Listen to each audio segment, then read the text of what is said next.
Paano nilampaso ni Netflix si Blockbuster noong year 2000? Alam mo ba na Blockbuster once laughed at Netflix and they lost 250 billion empire dahil lang sa isang meeting? It was year 2000 in Dallas, Texas. Pumasok si Reed Hastings at Mark Randolph, mga co-founder sila ng Netflix, sa headquarters ng Blockbuster. Guys, para sa mga hindi nakakaalam, si Blockbuster siya yung OG na movie rental noong year 90s to early 2000. 9,000 ang stores nila worldwide. Going back, si Netflix, nagsastruggle siya that time. 300,000 lang ang subscribers niya at DVD by mail pa sila. Imagine 3 to 4 days bago to dumating dun sa mga nagre-rent. And hello, most people, wala pang DVD player that time. Pero si Blockbuster, he was the king of the world.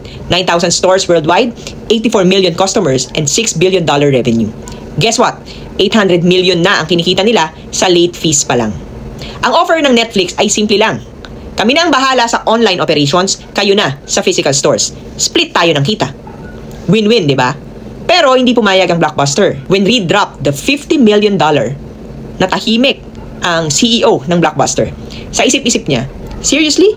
$50 million para sa maliit na niche ng business na to? Tinawag nilang overhyped or unsustainable at walang future ang Netflix. Humiliated ang Netflix founders. Umuwi sila na basag ang loob. Umuwi sila na luhaan at duguan. But they didn't stop. They pivoted. Ginawa nilang subscription ang Netflix. Walang late fees. Unlimited ang rentals. Slowly, customers started choosing convenience over physical stores. In 2007, Netflix launched streaming. Si Blockbuster, nagising sila. Pero actually, too late na.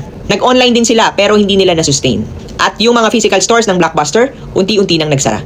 In September 2010, Blockbuster filed for bankruptcy. Ngayon, isa na lang ang natitira nilang store, which is sa Bend, Oregon. Meanwhile, ang Netflix ay merong 238 million subscribers ngayon worldwide. Meron silang 33 billion annual revenue at more than 160 billion market cap.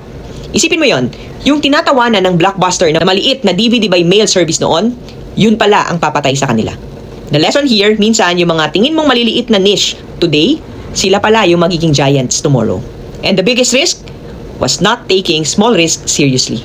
So, ang tanong, if you were in that year 2000 meeting ng Blockbuster at Netflix, bibilin mo ba ang Netflix for $50 million? Comment mo naman sa comment section.